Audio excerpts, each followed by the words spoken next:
Bonjour à tous, je vous invite à vous abonner à cette chaîne, à aimer, à partager, à commenter ces vidéos, c'est très important. C'est une manière de nous soutenir. Merci à vous tous. Gérald Darmanin, ministre de l'Intérieur en charge du dossier Corse, se rend aujourd'hui sur l'île de Beauté pour rendre hommage au préfet Claude Érignac, assassiné, je vous le rappelle, le 6 février 1998, et tenter donc de sortir de cette période de crise avec les insulaires corses, après tout de même 2 déplacements annulés.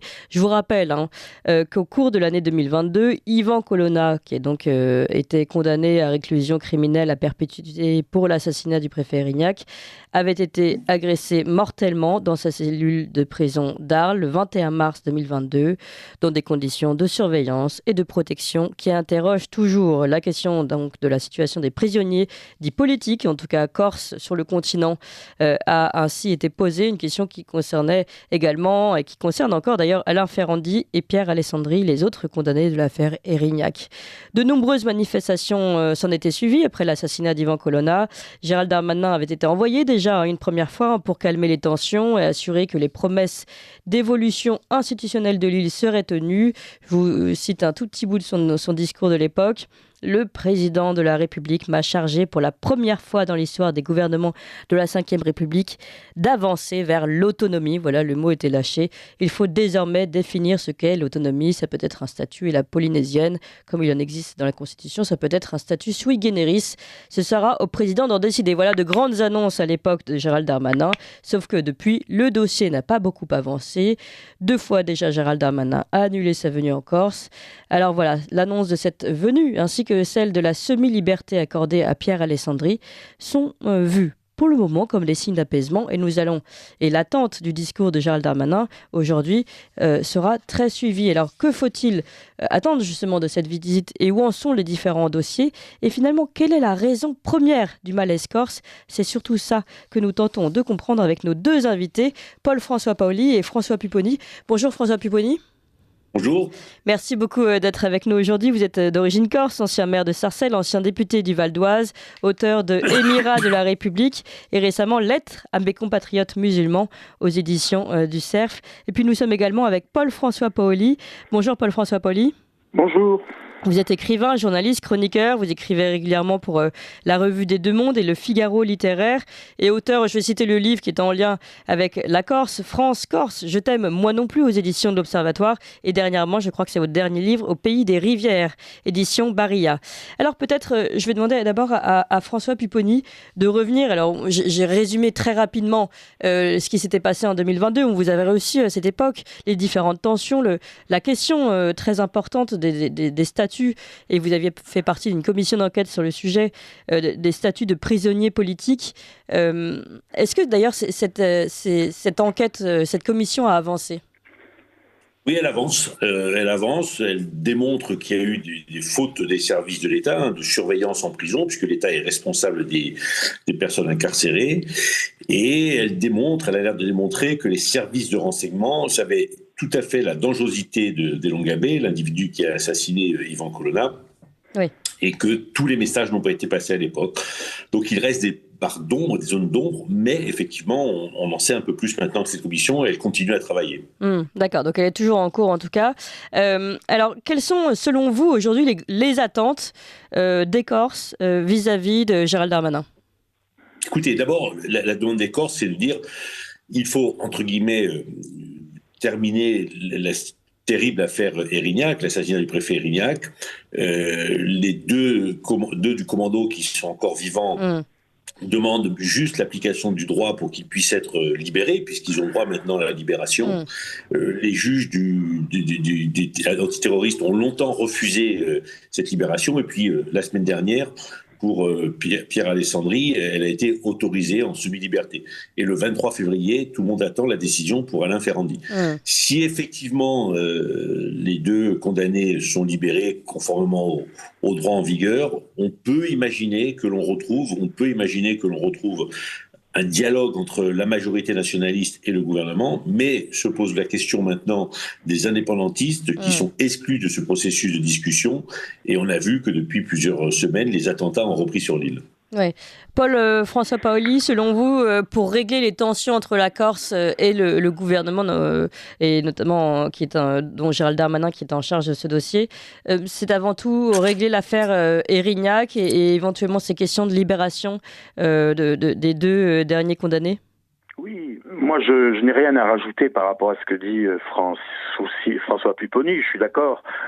En fait, ma seule objection, c'est que si vous voulez, le problème en Corse, c'est qu'une fois que les conséquences de l'affaire Erignac seront réglées, ce que je souhaite, et moi je souhaite a priori effectivement la mise en liberté de ces deux incarcérés, il y aura autre chose, parce qu'en fait il y a toujours quelque chose qui suit, si vous voulez, avec les indépendantistes ou avec certains nationalistes radicaux qui se servent, si vous voulez, des problèmes pour faire pression et pour exister politiquement. En fait, il est évident que l'affaire Erignac, pour ces gens-là, ce n'est plus qu'un prétexte, si vous voulez, en fait. L'affaire Colonna, qui a été un véritable drame et qui a dévoilé, mis en évidence les défaillances que vous connaissez, dont a parlé François Pupponi, c'est un nouveau prétexte. C'est-à-dire qu'en réalité, ce que j'ai écrit dans mon livre et ce que j'écris depuis des années, il y a une dissociation, il y a en fin de compte, pour un certain nombre de Corses, en particulier chez les jeunes, ils ne se sentent plus Oui. On vous a perdu. Paul-François Paoli, on ne vous entend plus. Alors, je sais qu'il y a beaucoup de vent en Corse en ce moment et que vous craignez justement qu'on ait des coupures. On va voir si on peut vous récupérer, Paul-François Paoli. Ou alors le vent corse a eu raison de notre liaison. François Pupponi aussi. Non, vous êtes là, François Pupponi? Ah oui, vous êtes là. Je partage ce qui vient d'être dit. Je pense qu'effectivement, une grande partie de la jeunesse corse maintenant ne se sent pas française. Mais parce que le mouvement indépendantiste a toujours considéré que la Corse n'était pas la France et qu'on voit bien aujourd'hui qu'une partie de la jeunesse, et on l'a vu au printemps dernier lorsqu'il y a eu ces événements et ces manifestations, une partie de la jeunesse est en train d'adhérer maintenant à cette idée que oui, ça suffit, il faut en sortir, alors soit par l'autonomie, certains sont indépendantistes, mais ça interroge fortement, d'où la présence du ministre de l'Intérieur, la politique de la France vis-à-vis de la Corse, qui entraîne une situation qui est catastrophique au niveau économique, au niveau social, et qui est très compliquée au niveau culturel, de la langue, qui est en train petit à petit de disparaître. Et ce sentiment de perte de notre identité, notre culture, elle est très présente dans la jeunesse corse, et elle interroge Paris, parce qu'effectivement, tout ça n'a pas pu arriver sans que Paris ait une part de responsabilité. Donc tant que Paris n'aura pas un minimum de volonté de reconnaître sa responsabilité historique vis-à-vis du problème de la Corse, et tant que les Corses ne seront pas capables de proposer des solutions positives pour arriver à trouver un avenir radieux pour cette île, on restera dans une situation difficile, compliquée, où la violence prendra le dessus. Oui, donc finalement, vous notez tout de même un regain de ces partis indépendantistes, enfin de cette idée indépendantiste, même dans la jeunesse de Corse. Oui, parce que le problème, c'est que Gilles Simeoni, qui a été élu sur une base nationaliste et qui avait dans sa première liste des indépendantistes, a décidé lors de la dernière élection, il y a 2 ans, de se séparer des indépendantistes. Donc on les a laissés en dehors, quelque part, du processus. Mais ils représentent environ 15% des électeurs. Et puis l'assassinat de Yvan Colonna n'a fait que renforcer le slogan de ces indépendantistes sur la responsabilité de l'État français. Ouais, c'est sûr. Et donc, une partie de la jeunesse, mais comme en plus Gilles Simeoni a quelques difficultés à dialoguer avec Paris, et c'est pas forcément de sa faute, à régler les problèmes de la vie quotidienne des Corses, les indépendantistes disent, vous voyez, l'autonomie, ça ne marchera pas, la France est toujours pareil, ne nous aime pas et fera en sorte que la Corse ne s'en sorte pas, ils ont assassiné Yvan Colonna. Donc, ils disent aux jeunes Corses, rejoignez-nous. Mais que répondez-vous à Paul-François Paoli qui dit finalement, de toute façon, les indépendantistes tireront toujours le problème qui existe, les éventuels problèmes qui peuvent exister entre la métropole et la Corse, le tireront et le monteront en mayonnaise, on va dire, pour faire marcher leurs revendications et pour exister. Oui, mais les indépendantistes sont indépendantistes, ils veulent un moment se séparer de la France. Voilà, donc ils feront tout qui en leur pouvoir, et chaque fois qu'il y aura un problème politique en Corse, s'en serviront pour faire avancer leurs idées. C'est ce qu'ils sont en train de faire. La vraie question, c'est qu'à un moment, le gouvernement a dit « nous, on ne veut pas discuter avec ces gens-là ». Gilles Simeoni s'est séparé d'eux aux dernières élections, et donc ils ont repris, entre guillemets, un peu une place différente dans le processus. Voilà, donc on en est là, c'est assez compliqué, les attentats reprennent. Alors c'est moins spectaculaire que dans le passé parce que ce ne sont plus des plastiquages, mais ce sont des incendies de résidences et de maisons. Mais c'est quasiment toutes les nuits, on a eu encore avant-hier soir, peut-être hier soir d'ailleurs, je n'ai pas le temps de regarder. Mais voilà, la situation est extrêmement tendue et comme en plus le processus de dialogue entre la majorité nationaliste à l'Assemblée de Corse et le gouvernement était interrompu, tout laisse penser qu'effectivement les choses ne vont pas aller dans le bon sens. Ce qu'on espère, c'est que Alain Ferrandi soit libéré après que Pierre Alessandri l'ait été, et que le dialogue reprenne, et qu'on arrive à sortir une autonomie, une avancée institutionnelle qui permette à la Corse d'imaginer des jours un peu plus heureux. Finalement, d'après ce que je comprends, François Pupponi, les erreurs politiques du gouvernement français sont aussi en partie responsables de l'essor des indépendantistes corses. C'est ce que vous nous dites. Il est évident que c'est la politique de l'État français, mais depuis des siècles, qui a entraîné cette situation en Corse, et les indépendantistes disent si nous en sommes là, c'est la faute à la France. Les Corses sont bien entendu par responsabilité, on ne va pas expliquer que, mais globalement oui. Ce qui interroge aujourd'hui, c'est la politique de la France vis-à-vis de la Corse. C'est une des régions les plus pauvres de France. Le développement économique qui est quasiment inexistant. Au niveau institutionnel, on ne peut pas voter des lois spécifiques qui permettraient à la Corse de prendre en compte son insularité, alors que toutes les îles européennes ont droit à un statut particulier. Ce qui est pratiquement impossible en Corse, car la Corse n'est pas dans la Constitution. Donc il y a des blocages institutionnels, politiques, qui font qu'effectivement la situation difficile dans laquelle est l'île permet de dire aux indépendantistes tout ça c'est la faute à la France, puisqu'elle nous a colonisés. Alors je vais donner la parole à Paul-François Paoli, mais dans quelques secondes, puisque d'abord on fait un rapide point sur les informations avec Corentin Perini. Ligne droite. Chevalier de la table ronde. Oui, non. La table ronde. Oui, vous le savez, Gérald Darmanin, ministre de l'Intérieur et en charge du dossier Corse, se rend donc aujourd'hui sur l'île de Corse pour rendre hommage au préfet Claude Erignac qui a été assassiné à cette date anniversaire du 6 février 1998. Et c'est surtout pour tenter de résoudre un peu les tensions avec la Corse qui se joue depuis maintenant plusieurs années, et particulièrement chaude cette année 2022 dont nous avons parlé un peu plus tôt. Nous sommes toujours pour cette table ronde avec Paul-François Paoli, écrivain, journaliste, chroniqueur qui écrit régulièrement pour la Revue des Deux Mondes et le Figaro littéraire, auteur notamment, je vais citer les livres qui sont en lien avec notre sujet, de France, Corse, Je t'aime, moi non plus, aux éditions de l'Observatoire, ou encore Au pays des rivières aux éditions Bareillat. Et puis nous sommes avec François Pupponi, d'origine corse, ancien maire de Sarcelles, ancien député du Val d'Oise, auteur de Émirats de la République ou encore de Lettres à mes compatriotes musulmans aux éditions du Cerf. Et puis à l'initiative de cette commission d'enquête que nous citions tout à l'heure sur les conditions de la mort d'Ivan Colonna. Alors Paul-François Paoli, vous avez entendu François Pupponi tout à l'heure expliquer finalement le gouvernement français, la politique de la France vis-à-vis de la Corse est également pour partie responsable des tensions et des conflits qui règnent en Corse aujourd'hui. Il a cité la Corse est une des régions les plus pauvres, les questions institutionnelles aussi qui n'avancent pas. Est-ce que le gouvernement ne ferait pas mieux de reconnaître également ses erreurs et d'avancer sur ces dossiers pour... Non, mais en fait, le fond du problème, le gouvernement ne peut pas l'affronter parce que le fond du problème a trait à l'identité de la Corse. Oui. Et à sa relation avec la France. Et c'est un problème qui dépasse largement les questions institutionnelles, l'autonomie, tout le monde est pour, tout le monde est contre, ça n'a pas de, c'est un mot qui n'a pas de contenu, c'est si vous voulez, c'est quelque chose avec laquelle Darmanin a cru pouvoir manipuler un petit peu l'opinion corse et calmer un petit peu l'agressivité d'une jeunesse identitaire, en fait.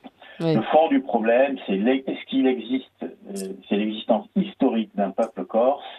Est-ce que ce peuple corse doit être reconnu en tant qu'entité, comme composante du peuple français ou comme peuple à part entière qui a vocation à se dissocier du peuple français et à aller vers une solution radicale de l'indépendance. Et tant qu'on ne sortira pas de l'ambiguïté, qu'on ne posera pas le problème à travers éventuellement un référendum, on ne s'en sortira pas. Parce que le problème encore, c'est pas l'autonomie. Il y a eu un rapport secret là, des services de l'État qui ont montré qu'il y avait 25 gangs criminels aujourd'hui qui dominaient la Corse. C'est pas l'autonomie le problème. L'autonomie a permis au milieu criminel de se développer du fait de l'affaiblissement du pouvoir des préfets. Donc le fond du problème encore, c'est évidemment un problème de développement économique, mais c'est un problème aussi de corruption, d'organisations mafieuses qui tiennent l'île. Et le fond du problème, c'est que, comme je le disais tout à l'heure, toute une partie de la jeunesse ne s'identifie plus du tout à la France en tant que telle. Et donc, il faut avoir le courage de poser ces questions. Mais les gens comme Macron et Darmanin n'ont pas la culture politique ni la culture historique idoine qui leur permettent d'affronter ces questions qui sont graves. Si vous voulez, quand vous voyez les jeunes défiler à Bastia, comme je les ai vus, moi, fin mars, et écrire des slogans racistes anti-français sur les murs, vous comprenez que c'est pas une petite question d'autonomie qui va régler le problème. Le problème, c'est que toute une partie de la jeunesse ne se sent plus française et ne se veut plus française. Donc c'est un problème qui concerne la France en tant que telle. Et tant qu'on n'aura pas le courage de considérer le fond du problème, tout le reste, c'est des subterfuges. Oui. Alors, plusieurs choses. Vous parlez de référendum, c'est très intéressant. On en parlait juste avant, justement sur le fait que finalement, on n'arrive plus à proposer des référendums, peut-être parce que ces référendums sont plébiscitaires et que c'est une prise de risque pour le gouvernement. C'est surtout que c'est un problème constitutionnel et que ça passe par une réforme de la Constitution. La question qui se pose encore, c'est est-ce que les Corses, vous considérez que vous êtes français, oui ou non? C'est la même question qui se pose aux Antilles avec les Guadeloupéens et les Martiniquais. C'est la question de savoir est-ce que vous faites partie du pacte national ou est-ce que vous n'en faites pas partie? Moi, personnellement, j'étais jacobin. Quand j'étais jeune, ma culture, c'était le jacobinisme, le bonapartisme, etc. Mais je pense qu'aujourd'hui, on est à la croisée des chemins. D'ailleurs, je vais publier un livre aux éditions Talendier au mois de septembre là-dessus. On est à la croisée des chemins. Est-ce que la France existe encore en Corse? Ou non. Quand vous vous promenez en Corse, vous voyez jamais un drapeau français, jamais. Là, j'ai passé un mois à La Réunion au mois de janvier, qui est une île à 11 000 km de la France. Des drapeaux français, vous en voyez partout. Il n'y a pas de sentiment francophobe. Donc, la gauche ferme les yeux parce qu'elle est lâche intrinsèquement. Quant à la droite, elle est inapte. Donc la réalité, c'est qu'il faut simplement ouvrir les yeux et voir la réalité des choses. Et il faut poser il faut poser le problème sur la table. Le problème, c'est qu'est-ce que c'est qu'être français aujourd'hui?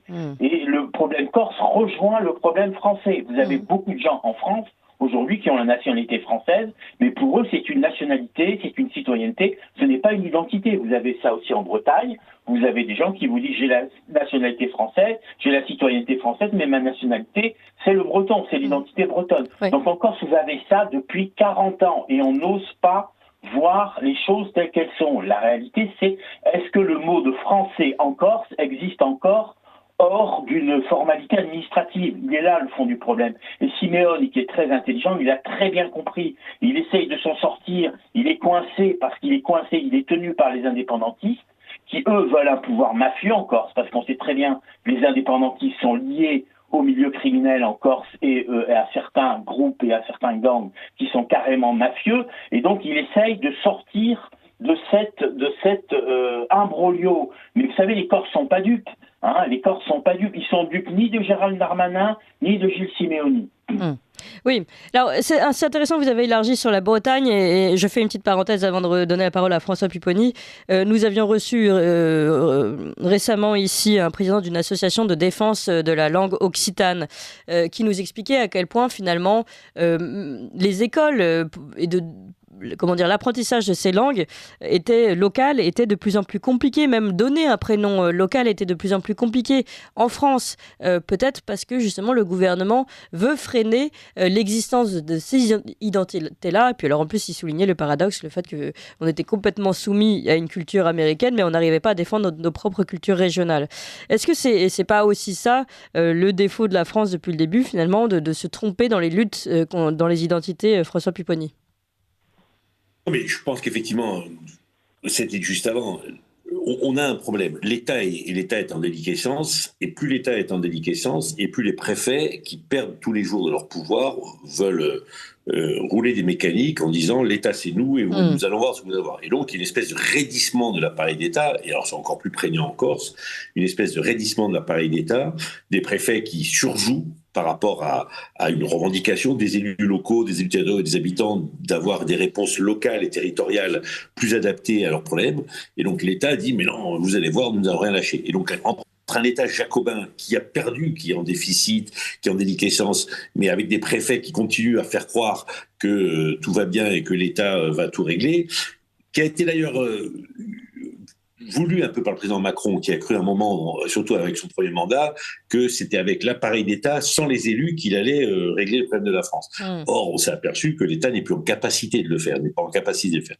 Donc, en Corse, en tout cas, l'hyper-présence des services de l'État avec une raideur qui est insupportable, pose des difficultés. Vous savez, moi, il y a un sujet qui m'a beaucoup, pour bien montrer comment l'État peut être responsable. La Corse est quand même le seul département français où l'État a payé 30% des résidences secondaires des plus riches fortunes de France. C'est-à-dire qu'en Corse, on avait inventé un crédit d'impôt, et les plus grandes fortunes de France qui ont investi en Corse et qui ont des magnifiques villas se faisaient payer 30% de leurs résidences secondaires pour la louer, et concurrencer l'hôtellerie-restauration tenue par les insulaires. Et donc, on a bien entendu à un moment mis un terme à cette loi, mais voilà, c'était ça. Et ça se faisait avec l'accord des services fiscaux, avec l'accord de la préfecture, avec l'accord, voilà. Et cette position, on reprend le cas des deux du commando, des deux encore vivants du commando. Tous les juges qui regardaient le dossier disaient bah oui, ils ont le droit d'être libérés, ils ont payé leur peine, il faut qu'ils soient libérés. Le parquet antiterroriste faisait appel, et la cour d'appel, disons, il a fallu une décision de la cour de cassation pour dire arrêtez maintenant, ils ont le droit d'être libérés, libérez-les. Voilà. Mais il a fallu des mois et des années de combats judiciaires, de mobilisation politique. C'est un statut de défaveur. Pour demander à l'État juste d'appliquer ces lois. Oui, non, mais c'est vrai que cette question se pose, comme elle s'est posée pour Ivan Colonna. On en avait déjà parlé ensemble, mais on peut le rappeler un peu à nos auditeurs. Les conditions de rétention d'Ivan Colonna n'étaient absolument pas légales. Il y a énormément de questions qui se posaient. Si la loi française avait été appliquée, Ivan Colonna et les trois autres auraient été incarcérés pour finir leur peine à Borgo, et ils ne seraient pas morts à Arles, tués par un islamiste extrêmement dangereux qu'on a laissé fréquenter Ivan Colonna en dehors de toutes les règles de mise à l'écart des islamistes en prison. Voilà, donc toutes ces erreurs, pour pas dire ces fautes, accumulées, font qu'à un moment, effectivement, comme ça a été dit, une partie de la jeunesse corse et des indépendantistes disent voilà, on vous l'avait dit, et les gens n'y croient plus, quoi. Et alors, François Pupponi, pour répondre sur la question de la proposition, l'idée de référendum de Paul-François Paoli en disant en fait, le fond du problème, il faudrait tout simplement un référendum proposé au peuple corse. Finalement, le peuple corse se sent-il encore français ? Alors, le problème, c'est que si vous faites un référendum, alors rappelez-vous du fameux référendum de Nicolas Sarkozy qui avait été perdu un peu sur l'avenir de la Corse, mais aujourd'hui, si vous faites un référendum sur une question comme celle-là, le problème, c'est qu'en Corse, les Corses sont minoritaires. Les Corses d'origine, après, tout dépend de ce qu'on appelle Corse. Bon. Mais aujourd'hui, la question, j'en suis convaincu, si on demande aux électeurs corses de voter, il y aura une majorité qui dira on veut rester français. Même si aux élections, les nationalistes, autonomistes ou indépendantistes, sont majoritaires. Mais sur une question comme celle-là, par contre, oui, il faut poser la question, parce qu'effectivement, et après, je répète, il faut qu'à un moment, que Paris soit capable d'accepter, de dire, OK, on va essayer de sortir de ces 50 ans de violence qui ont entraîné des drames humains insupportables, pour essayer d'aller, mais on ne pourra pas aller vers l'avenir sans tirer les conséquences du passé. Vous savez, il ne faut pas comparer ce qui n'est pas comparable, mais c'est un peu ce que l'on doit faire avec l'Algérie. Voilà, même si tout n'est pas comparable, je répète, mais qu'il y ait une espèce de discours discussion pour essayer de solder les drames du passé, pour aborder un avenir que l'on peut espérer un peu plus positif. Tant qu'il n'y aura pas ça, il y aura un malaise, il y aura un malentendu, il y aura des non-dits, comme ça a été dit par M. Paroli. Donc, on ne peut pas continuer comme ça, parce que là, voilà, cette île, elle mérite autre chose. Après, je répète, les Corses ont des responsabilités, les élus les premiers, il faut qu'ils soient capables d'être force de proposition, etc. Mais si l'État français ne change pas d'attitude, alors on continuera avec une situation qui sera ingérable. Alors, je voudrais rajouter cette information. C'était un colloque organisé par le journal Le Point sur les réformes institutionnelles qui ont été réclamées dans les territoires d'outre-mer. Et donc, le ministre de l'Intérieur, Gérald Darmanin, était présent et il s'est montré dubitatif sur les différentes questions de réformes institutionnelles. Et je vous le cite. Alors, évidemment, il ne parle pas directement de la Corse, mais on sent que la question corse peut être posée derrière. Selon lui, donc, la France appuie sur un système vieux, mais pour autant, les conditions sont loin d'être réunies pour une évolution institutionnelle.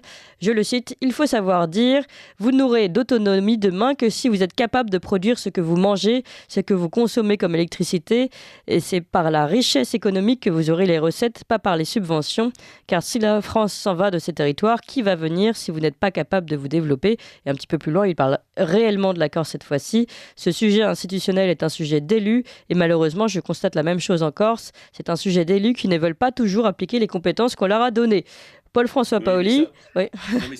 Oui, alors, vous allez tous les deux répondre. Allez-y, Paul-François Paoli, ensuite François Pupponi. Écoutez, la question de la capacité de la Corse à survivre et à subvenir à ses propres besoins, tout le monde la connaît. On sait très bien que la Corse n'est pas en mesure d'être indépendante sur un plan économique, on le sait. La Corse est assistée par l'Europe et par la France. Et en soi, c'est pas une catastrophe en soi que la Corse soit assistée. Je veux dire, une île comme la Réunion, par exemple, que je connais très bien, elle est complètement assistée. Le problème, c'est l'état d'esprit, si vous voulez. C'est l'état d'esprit des gens. La question, c'est pas d'être assisté. On sait très bien que toutes les régions pauvres sont assistées dans le cadre national.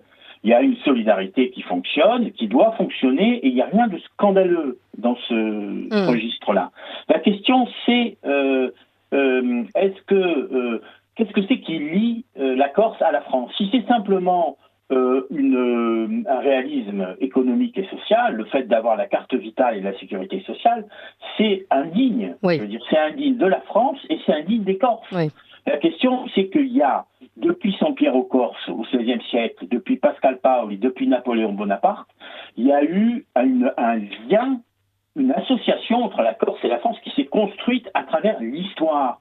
Et c'est ce lien que les nationalistes veulent défaire. Donc moi, je les combats, mais en même temps, tout en les combattant, je considère qu'on ne les combattra victorieusement que si on reconnaît qu'il y a eu effectivement un peuple corse historique, que ce peuple corse est devenu une composante du peuple français. Et là-dessus, on se heurte à un verrouillage qui est en fait une sorte de paresse, qui est la paresse du jacobinisme français, qui ne veut pas reconnaître simplement que le peuple français est formé de toute une différentes identités, de petits peuples, qui sont les peuples bretons, les peuples vendéens, le peuple corse, le peuple basque, tout ce que vous voulez, le peuple picard.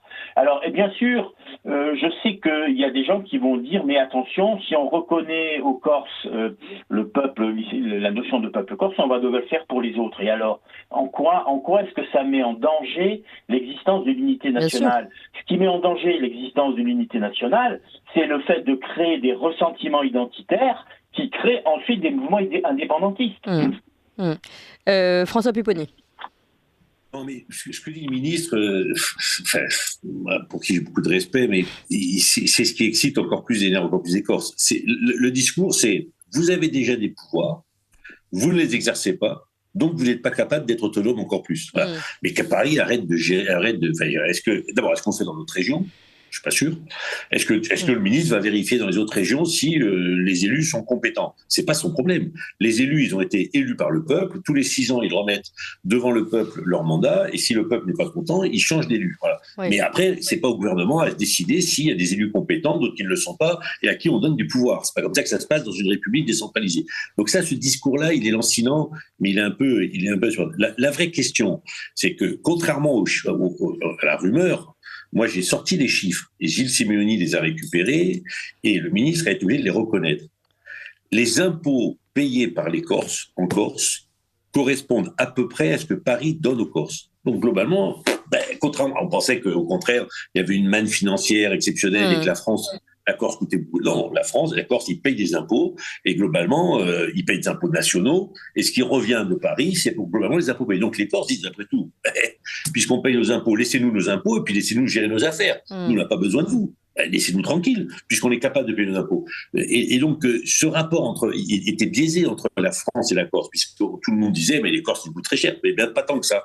Pas tant que ça. Les Corses, ils sont aussi capables de se gérer. Et en tout cas, c'est le pari que l'on fait. Donc, effectivement, soit Paris dit, écoutez, on fait ce pari de la capacité des Corses à prendre en main leur destin dans un statut d'autonomie, et on verra bien. Ou ils commencent à dire, non, les Corses ne sont pas compétents, donc c'est pas la peine de leur donner de l'autonomie, parce que de toute façon, ils seront incapables de la mettre en œuvre. Bon, il y a des voyous, ils sont pas compétents, ils n'arrivent pas à sortir les dossiers, mais ça, c'est une réponse jacobine d'un État qui se referme sur lui-même. Je répète, la Corse est la seule île française qui n'a pas un vrai statut d'autonomie. Oui. La seule île européenne, qui n'a pas un vrai statut d'autonomie. Et peut-être peut-on rappeler tout de même le discours de Gérald Darmanin lui-même, qui a dit « Nous allons avancer, je vous le promets, vers l'autonomie ». Donc c'est vrai que c'est un petit peu joué avec le feu. Si je peux me permettre, pour être un peu au cœur du dossier et de le suivre avec beaucoup d'intérêt, à l'heure où je vous parle, ça fait déjà 2 ans que le président de la République a dit « Allons vers l'autonomie en Corse ». Le ministre dit « Nous allons parler d'autonomie » et on ne sait toujours pas quelle autonomie, pourquoi faire et à quel article de la Constitution mettre et quand est-ce qu'on peut l'inscrire dans la Constitution. Parce que c'est bien beau, pour que la Corse soit autonome, il faut que la Corse soit inscrite dans la Constitution. Soit l'article 74, soit l'article 117 de la Constitution. On ne sait toujours pas dans quel article, on ne sait pas dans quel délai. Et on ne sait pas pourquoi faire, parce que l'autonomie, il y en a diverses et variées d'autonomie. Donc, là, on en est à peine à se dire, bon, ok, on va parler d'autonomie et on va commencer à réfléchir de quoi on parle. Donc, ça va prendre encore quelques mois, pour aller à quelques années. Et donc, on est loin du compte. La vraie question, c'est pourquoi il a fallu attendre 2023 pour qu'effectivement, on commence à dire, oui, il serait temps d'inscrire la Corse dans la Constitution. Voilà. Parce que le problème Corse, ça fait 50 ans qu'il dure. Ça fait 50 ans qu'on aurait dû mettre la Corse dans la Constitution. Oui. Paul-François Paoli, vous souhaitez avoir un dernier mot avant la conclusion de cette table ronde ? Oui, le dernier mot, je ne prétends pas avoir le dernier mot. Ce qu'on peut dire, c'est qu'il y a des problèmes techniques, effectivement, qu'évoque François Pupponi, mais il y a des problèmes aussi d'ordre psychologique, symbolique, qui relèvent de la question identitaire. Et cette question-là, elle est très difficilement réglable. Elle n'est pas réglable par des procédés techniques, par des procédures techniques, et elle n'est pas réglable non plus par des procédures institutionnelles. C'est une question d'état d'esprit, c'est une question de vivre ensemble, c'est la question de savoir si les Corses se sentent encore partie prenante d'un pays, d'une culture, parce que la France, c'est pas seulement un État, c'est aussi une culture, c'est une langue. Et donc, s'ils se sentent raccordés à cette réalité, et cette question-là, elle est très complexe, elle est difficile à affronter, mais il faut l'affronter parce qu'en fait, c'est la clé du problème. Oui, mais vous aviez raison tout à l'heure, vous avez souligné, est-ce que les Corses se sentent français, mais est-ce que la France reconnaît aussi et aime aussi ses identités locales. Le fond du problème, il appartient pas seulement aux Corses. Il relève aussi du discours de l'État. C'est que quand on écoute les responsables républicains ou les responsables de l'État, être français, ça se réduit à la citoyenneté française. Mais moi, ce que j'écris dans mes livres, c'est que les Corses sont français culturellement. C'est-à-dire que la seule langue qui est écrite et parlée spontanément, universellement en Corse, c'est le français. Donc les nationalistes ont réussi à faire croire aux Corses qu'ils avaient été colonisés, alors qu'ils n'ont jamais été colonisés. Il y a un scandale là en ce moment dans le milieu nationaliste corse, parce qu'il y a un nationaliste proche de Gilles Simeoni qui s'appelle Nicolas Battini, qui a fait d'ailleurs de la prison et qui fait beaucoup parler de lui en Corse et qui dit qu'il vient de rompre la loi du silence idéologique des nationalistes et qui vient de lâcher le morceau en disant « mais nous ne sommes pas une colonie, nous n'avons jamais été colonisés ».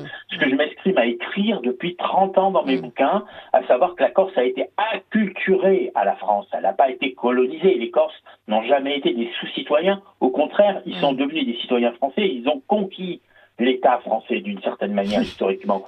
Donc les nationalistes se sont trompés à la base. ils se sont trompés à la base, mais ils profitent aussi d'une sorte de non-dit, d'une occultation, qui est l'occultation historique du jacobinisme français. Les jacobins, culturellement, ne veulent pas admettre que le peuple français n'est pas fondé uniquement sur des valeurs citoyennes ou républicaines, mais qu'il est fondé sur des réalités qui sont que nous sommes un composé de peuples qui forment la France, les Réunionnais, les Bretons, les Vendéens, les Basques, les Alsaciens, les Picards, les Corses, etc. Et que cette réalité, elle ne relève pas du domaine des valeurs ni de la citoyenneté, mais du domaine de l'identité. Oui, et la France ferait bien de régler ce problème-là, parce qu'après la Corse, il y en aura d'autres, à mon avis. Il y en aura d'autres. François Pupponi, vous voulez dire un dernier mot ? Non, tout ça a été dit. On attend le discours, on attend avec impatience le discours du ministre. Tout à fait. Merci beaucoup, en tout cas. Merci beaucoup à vous deux, Paul-François Paoli, France, Corse, Je t'aime, moi non plus, aux éditions de l'Observatoire. François Pupponi, ancien maire de Sarcelles, ancien député du Val d'Oise, à l'initiative de cette commission d'enquête sur les conditions de la mort d'Yvan Colonna. Merci à vous deux. Vous appréciez cette émission ? Alors aidez Radio Courtoisie à en produire d'autres, en indépendance totale. Rendez-vous sur soutenir.radiocourtoisie.fr. Merci d'avance.